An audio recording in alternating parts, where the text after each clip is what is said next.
Welcome everyone to my YouTube channel Ravi Naira classes.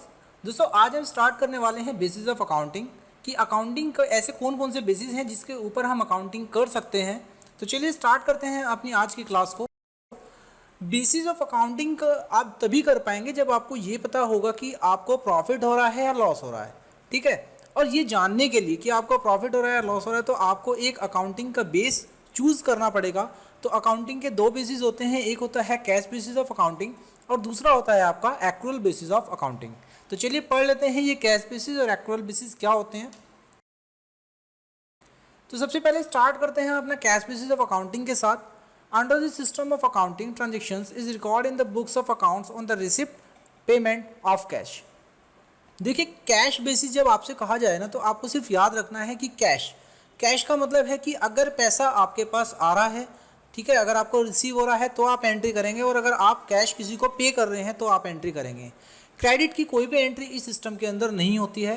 तो entry is not recorded when the payment और receipt merely due, outstanding expenses, accrued income are not treated. Last chapter में मैं आपको ये चीज़ें पढ़ा चुका हूँ। अगर आपने अभी तक वो क्लास नहीं देखी है तो डिस्क्रिप्शन में उसका लिंक है, वहाँ से जाके आप उस क्लास को देख सकते हैं।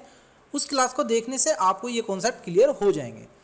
ठीक है, this method is contrary to the matching principal.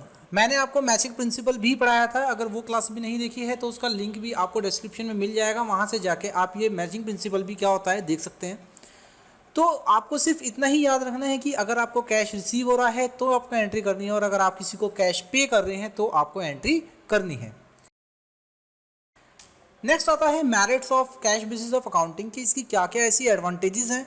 तो एक तो ये आपका बहुत ही सिंपल होता है बनाना, ठीक है, इसके द्वारा आपको अकाउंटिंग बहुत सिंपल हो जाएगी करनी और बहुत ईजी मेथड होता है क्योंकि यहाँ पे सिर्फ आपको कैश का ही ध्यान रखना है, क्रेडिट का आपको ध्यान नहीं रखना। तो कैश की ईजिली आप एंट्री जज कर सकते हैं।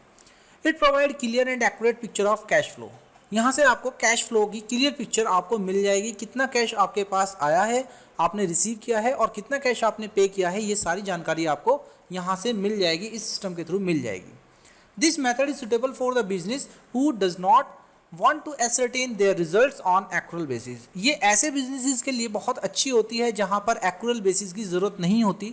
ठीक है, अगर मैं नॉर्मल टर्म में बोलूँ तो आपको स्मॉल बिजनेसेस जो होते हैं वहाँ पे आपको कैश बेसिस की ज़रूरत पड़ेगी, बट मीडियम और लार्ज स्केल के जो बिजनेस होते हैं वहाँ पे हम एक्रुअल बेसिस को ही प्रेफरेंस देते हैं।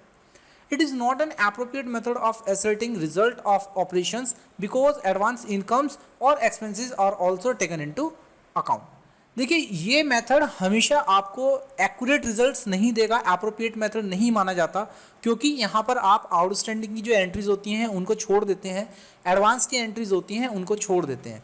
ठीक है, मैंने आपको ये लास्ट क्लास में पढ़ाया था और डिस्क्रिप्शन में इसका लिंक है, वहाँ से उम्मीद करता हूँ आप इस क्लास को ज़रूर देखेंगे। तो ये वहाँ से देख लीजिएगा।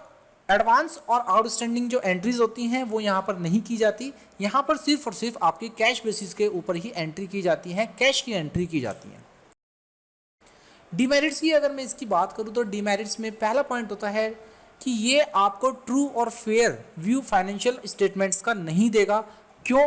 क्योंकि आपने जो आउटस्टैंडिंग और एक्रूड इनकम्स थी आपकी, ठीक है, जो आपको ड्यू हो चुकी थी, आपने पे नहीं किया या आप एडवांस में किसी को पे कर चुके हैं, वो चीज़ आपको यहाँ पर नहीं लिखनी है क्योंकि आप कैश बेसिस में अकाउंटिंग कर रहे हैं।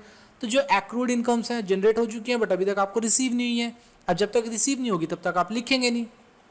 या किसी को सैलरी देनी थी, आपने सैलरी पे नहीं की है, तो जब तक आप सैलरी पे नहीं करेंगे तब तक आप उसको लिखेंगे नहीं। तो यहाँ पर आपको ट्रू और फेयर व्यू फाइनेंशियल स्टेटमेंट्स का देखने को नहीं मिलेगा। सेकंड पॉइंट अगर मैं बात करूँ तो जो रिवेन्यू रिकॉग्निशन और मैचिंग प्रिंसिपल का जो कॉन्सेप्ट है उसको ये फॉलो नहीं करता।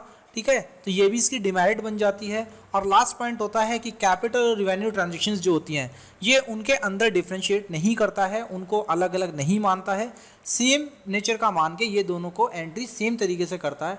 और एंट्री होती है सिर्फ कैश रिसीव होगा तो एंट्री हो जाएगी और कैश पे होगा तो एंट्री हो जाएगी। नेक्स्ट हमारा मेथड आता है accrual basis of accounting. Accrual basis का मतलब क्या? देखिए ये बहुत इंपॉर्टेंट मेथड है, आपको पूरी 11, 12 जब तक आप अकाउंट्स पढ़ेंगे ये एक्रूअल बेसिस ही आपको करना है। कैश बेसिस बहुत आपको कहते हैं ना बहुत रेयरली आपको देखने को मिलेगा, वरना आपको ज़्यादातर ये एक्रूअल बेसिस ही अकाउंटिंग में इस्तेमाल करना है। एक्रूअल बेसिस का मतलब क्या होता है? एक्रूअल बेसिस का मतलब होता है कि जो इनकम आपकी एक्रू हो चुकी हैं, जो इनकम आपकी ड्यू हो चुकी हैं ट्रांजेक्शन्स, वो आपको रिकॉर्ड करनी है। कैश बेसिस में आपने सिर्फ कैश की ट्रांजेक्शन्स को रिकॉर्ड किया था, जबकि एक्रूअल बेसिस में हम कैश ट्रांजेक्शन के साथ साथ अपनी जो क्रेडिट ट्रांजेक्शन्स होती हैं उनको भी रिकॉर्ड करते हैं।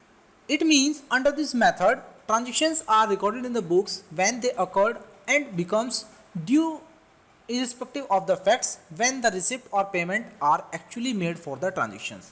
आपको ट्रांजेक्शन्स का ध्यान रखना है जब भी आप रिकॉर्ड करेंगे, या तो वो ट्रांजेक्शन आपकी हो चुकी है। जैसे सपोज करिए कि एग्जांपल के थ्रू आपको बताता हूँ, आपको किसी अपने एम्प्लॉय को सैलरी देनी थी, आपने सैलरी पे कर दी तो आप ट्रांजेक्शन्स रिकॉर्ड कर लेंगे। ठीक है, जो आपका मंथ था जून का, ठीक है, जून के मंथ की आपको सैलरी पे करनी थी, वो आपने सैलरी पे नहीं की, आपने वो सैलरी पे की जुलाई में जाके, बट वो सैलरी जो थी आपकी जून में ही ड्यू हो चुकी थी, तो वो सैलरी आपको जून में ही लिखनी है, ना कि आपको जब आप जुलाई में दे रहे हैं तब लिखनी है। तो कहने का मतलब ये है कि जब भी आपकी कोई इनकम या कोई एक्सपेंस ड्यू होता है तो वो आपको रिकॉर्ड करना होगा। ठीक है, in other words is take into consideration all the prepaid and outstanding incomes और एक्सपेंसेस। जितने भी आपके प्रीपेड एक्सपेंसेस या प्रीपेड इनकम्स होती हैं, या आउटस्टैंडिंग इनकम या आउटस्टैंडिंग एक्सपेंसेस हैं, वो सभी के सभी आपको यहाँ पर रिकॉर्ड करने होंगे। तो कुल मिला के जितनी भी ट्रांजेक्शन्स होंगी वो सारी की सारी ट्रांजेक्शन्स आपको रिकॉर्ड करनी है। मेरिट्स की अगर बात करूं एक्रूअल बेसिस की, तो पहली मेरिट होती है appropriate and true view of financial statements of an enterprise. ये आपको बिल्कुल एक्यूरेट जो रिजल्ट्स होते हैं उनको देगा। ठीक है, आपकी जो फाइनेंशियल स्टेटमेंट होगी उसकी जो एक्चुअल पोजीशन है वो आपको बताएगा। सेकंड होता है रिवेन्यू रिकॉग्निशन, और जो मैचिंग कॉन्सेप्ट है उसको ये कंप्लाई करता है, उसको ये फॉलो करता है। और थर्ड आता है आपका due to its compliance with revenue recognition principle, it is an accurate method of ascertain profit. और ये रिवेन्यू रिकॉग्निशन कंसेप्ट को जो आपका प्रिंसिपल था उसको ये फॉलो करता है, जिसकी वजह से आपको अपना एग्जैक्ट प्रॉफिट पता लग जाता है बहुत ही आसानी के साथ। डीमेरिट्स की अगर मैं इसकी बात करूँ तो एक तो ये मेथड बहुत ही कॉम्प्लेक्स होता है। ठीक है, थोड़ा आपको यहाँ पे मेहनत करनी पड़ेगी। ठीक है, आपको बहुत सारी चीज़ें इसके लिए पढ़नी पड़ेंगी, वो हम धीरे धीरे पढ़ेंगे, उसमें कोई भी घबराने वाली बिल्कुल भी चीज़ नहीं है। ठीक है, तो एक तो ये आपको याद रखना है कि ये मेथड थोड़ा सा कॉम्प्लेक्स होता है as compare to cash basis of accounting. ठीक है, नेक्स्ट होता है आपका it requires specialized knowledge of accounting. यहाँ पर आपको थोड़ा सा जानकारी ज़्यादा रखनी होगी, यहाँ पर आपको थोड़ा सा पढ़ना ज़्यादा पड़ेगा। थोड़ा ये टाइम कंज्यूमिंग होता है कैश बेसिस के हिसाब से, क्योंकि आपको आउटस्टैंडिंग एक्सपेंसेस और जो प्रीपेड एक्सपेंसेस हैं उनका ध्यान रखना होगा, आउटस्टैंडिंग इनकम्स हैं, प्रीपेड इनकम्स हैं, उनका ध्यान रखना होगा। This method involve various adjustments which lead to difficulties in preparing financial statements. आपको बहुत सारी एडजस्टमेंट्स करनी होंगी अपने फाइनेंशियल स्टेटमेंट प्रिपेयर करने के लिए। ये आपका पूरा का पूरा एक चैप्टर भी है, ये मैं लास्ट में आपको पढ़ाऊंगा, बिल्कुल भी घबराने की चीज़ नहीं है, बहुत आसान चीज़ है और बहुत अच्छी ट्रिक्स मैं आपको इनके अंदर बताऊंगा। अगर डिफरेंस की बात करें कैश बेसिस और एक्रूअल बेसिस में, तो वो जाहिर है आपको बहुत अच्छे से समझ में आ गए होंगे दोनों। तो आपको एक कहते हैं ना बिल्कुल पॉइंट टू पॉइंट मैं आपको डिफरेंस बता देता हूँ। पहला होता है रिकॉर्ड। कैश बेसिस के अंदर आप सिर्फ कैश की जो ट्रांजेक्शन्स होंगी उनको रिकॉर्ड करेंगे, कैश रिसीव होगा या कैश पे होगा। जबकि एक्रूअल बेसिस में आप रिसीव कर रहे हैं या वो ड्यू हो रही है, ठीक है, आपको देनी है, तभी आपकी वो एंट्री रिकॉर्ड हो जाएगी। तो आपको एंट्री या तो रिसीव पे या ड्यू दोनों पे रिकॉर्ड कर लेनी है। सेकंड आता है nature and preparation. Cash basis बहुत ही इजी होता है बनाना, जबकि एक्रूअल बेसिस थोड़ा सा कॉम्प्लेक्स है as compare to cash basis.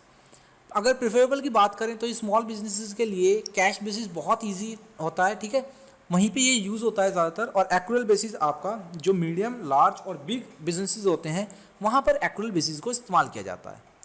Next point होता है आपका टाइप। तो कैश बेसिस कंप्लीट नहीं होता है, ये इनकम्प्लीट बेसिस ऑफ अकाउंटिंग है, जबकि accrual basis complete basis of accounting के बेस पे चलता है, क्योंकि वहाँ पर आप कैश प्लस अपनी जो क्रेडिट ट्रांजेक्शन्स हैं उनको भी रिकॉर्ड करते हैं। Suitable for taxation. Cash basis को हम बिल्कुल भी सुटेबल नहीं मानते हैं टैक्सेशन के लिए, एक्रूअल बेसिस को ही इस्तेमाल किया जाता है, क्योंकि वहाँ पर आपको सारी ट्रांजेक्शन्स रिकॉर्ड करनी होती हैं। अगर अकाउंटिंग सिस्टम की बात करूं तो कैश बेसिस के अंदर सिंगल एंट्री सिस्टम इस्तेमाल होता है, जबकि एक्रूअल बेसिस में डबल एंट्री सिस्टम इस्तेमाल करते हैं हम लोग। एक्यूरेसी की अगर बात की जाए तो कैश बेसिस लेस एक्यूरेट होता है, जबकि एक्रूअल बेसिस मोर एक्यूरेट है as compare to cash basis of accounting. उम्मीद करता हूँ यहाँ तक आपको ये दोनों कॉन्सेप्ट बहुत अच्छे से समझ में आ गए होंगे। तो चलिए एक छोटा सा न्यूमेरिकल कर लेते हैं जिसके थ्रू हमें ये पता लगे कि कैश बेसिस और एक्रुअल बेसिस को किस तरीके से हमें न्यूमेरिकल में अप्लाई करना है। तो एक न्यूमेरिकल आपकी स्क्रीन पे है। During the financial year 2020-21 mister A had sales cash sales of rupees 3,90,000 and credit sale of rupees 1,60,000। Financial year 2021 में मिस्टर ए ने कैश सेल की है 3,90,000 की और क्रेडिट सेल की है 1,60,000 की। His expenses for the year were 2,70,000 out of which 80,000 is still to be paid। और जो उन्होंने एक्सपेंस किए हैं वो 2,70,000 किए हैं जिसमें से 80,000 के जो एक्सपेंस हैं वो अभी भी पे करने बाकी हैं, इसलिए लिखा गया है स्टिल टू बी पेड। तो आपको फाइंड आउट करना है मिस्टर ए की जो इनकम है, ठीक है, उसको आपको फाइंड आउट करना है कैश बेसिस के हिसाब से और एक्रुअल बेसिस के हिसाब से। इसका मतलब ये है आपको ये न्यूमेरिकल दोनों कॉन्सेप्ट से करना है। तो चलिए पहले स्टार्ट करते हैं हम अपना कैश बेसिस ऑफ अकाउंटिंग के अकॉर्डिंग। तो सबसे पहले आपको रिवेन्यू देखना है, कैश में आपने कितनी सेल की थी, क्योंकि हमें कैश बेसिस के अंदर सिर्फ कैश की ट्रांजेक्शन्स को उठाना है, ये ध्यान रखिएगा। हमने कैश सेल्स की थी 3,90,000 जबकि 1,60,000 की क्रेडिट सेल थी, तो पैसा हमारे पास आया नहीं है, तो हम सिर्फ कैश सेल्स लेंगे कैश बेसिस ऑफ अकाउंटिंग के अंदर। रिवेन्यू हो जाएगा हमारा 3,90,000। एक्सपेंस हमने किया था 2,70,000 का, जिसमें से 80,000 अभी भी पे करने बाकी हैं। तो इसका मतलब एक्चुअल में हमने पे कितने किए हैं, 1,90,000। तो हमारी जो नेट इनकम होगी वो होगी 3,90,000 minus 1,90,000। Net income equals to 2,00,000 rupees. Next करते हैं अपना एक्रुअल बेसिस ऑफ अकाउंटिंग के हिसाब से। एक्रुअल बेसिस में क्या होता है कि आपको कैश प्लस क्रेडिट दोनों की ट्रांजेक्शन्स लेनी होती हैं, रिसीव्ड प्लस ड्यू दोनों की ट्रांजेक्शन्स आपको लेनी होती हैं। तो अगर मैं रिवेन्यू की बात करूं तो टोटल आपने सेल की थी, कैश सेल्स की थी 3,90,000 प्लस क्रेडिट सेल की थी आपने 1,60,000, तो टोटल सेल हो गई आपकी 5,50,000। और आपने जो एक्सपेंस किया है टोटल एक्सपेंस वो है 2,70,000। 80,000 बाद में पे होगा पर पे तो करना है, ठीक है, तो ये ड्यू हो चुका है, तो इसलिए भी हम इसको यहाँ पर लिखेंगे 2,70,000 हमारा टोटल एक्सपेंस होगा और जो हमारी नेट इनकम आएगी वो आएगी 2,80,000। तो आप दोनों में देखिए कंपेयर कर सकते हैं, पहले वाले कैश बेसिस के अंदर जो हमारा नेट इनकम है वो 2,00,000 रुपीज़ आ रही है, जबकि एक्रुअल बेसिस में हमारी नेट इनकम 2,80,000 आ रही है। तो हमारा जो एक्चुअल में प्रॉफिट है ना, जो एक्चुअल में इनकम है वो 2,80,000 है, ना कि 2,00,000। तो इसलिए बोला जाता है कि जो एक्रुअल बेसिस है वो ज़्यादा अच्छा माना जाता है, ठीक है, और टैक्सेशन के लिए भी इसी को सुटेबल भी कहा गया है। उम्मीद करता हूँ यहाँ तक आपको न्यूमेरिकल भी ये समझ में आया होगा और जो दोनों कॉन्सेप्ट हैं ये बहुत अच्छे से समझ में आ गए होंगे। तो चलिए एक बार रिकैप करा देता हूँ आपको आज की क्लास में हमने क्या क्या पढ़ा है। कैश बेसिस ऑफ अकाउंटिंग पढ़ी थी जिसके अंदर हमने उसका मीनिंग, एडवांटेजेस और डिसएडवांटेजेस को पढ़ा था। सेकंड कॉन्सेप्ट हमने पढ़ा था एक्रुअल बेसिस ऑफ अकाउंटिंग, जिसमें हमने मीनिंग, एडवांटेजेस और डिसएडवांटेजेस एक्रुअल बेसिस के पढ़े थे। थर्ड हमने इन दोनों का डिफरेंस भी पढ़ा था, ठीक है, कि कैश बेसिस और एक्रुअल बेसिस में क्या डिफरेंस होता है। और इन लास्ट मैंने आपको एक न्यूमेरिकल कराया था प्रैक्टिस के लिए, जिससे आपको ये दोनों कॉन्सेप्ट अच्छे से क्लियर हो जाएं। अगर आप मुझसे कांटेक्ट करना चाहते हैं तो इंस्टाग्राम के पेज को फॉलो कर सकते हैं आप लोग, ठीक है, वहाँ पे आपको अपडेट्स और जो आपके मीम्स होते हैं वो आपको देखने को मिलेंगे। थोड़ा सा हल्का फुल्का माहौल मैं वहाँ पे बना के रखता हूँ। फेसबुक का पेज आप मेरा लाइक कर सकते हैं, वहाँ से आपको डिटेल्स मिल जाएंगी। अगर आपको कोई क्वेरी है तो आप मेरे को डायरेक्टली मेल भी कर सकते हैं। उम्मीद करता हूँ यहाँ तक आपको ये बहुत अच्छा लगा होगा।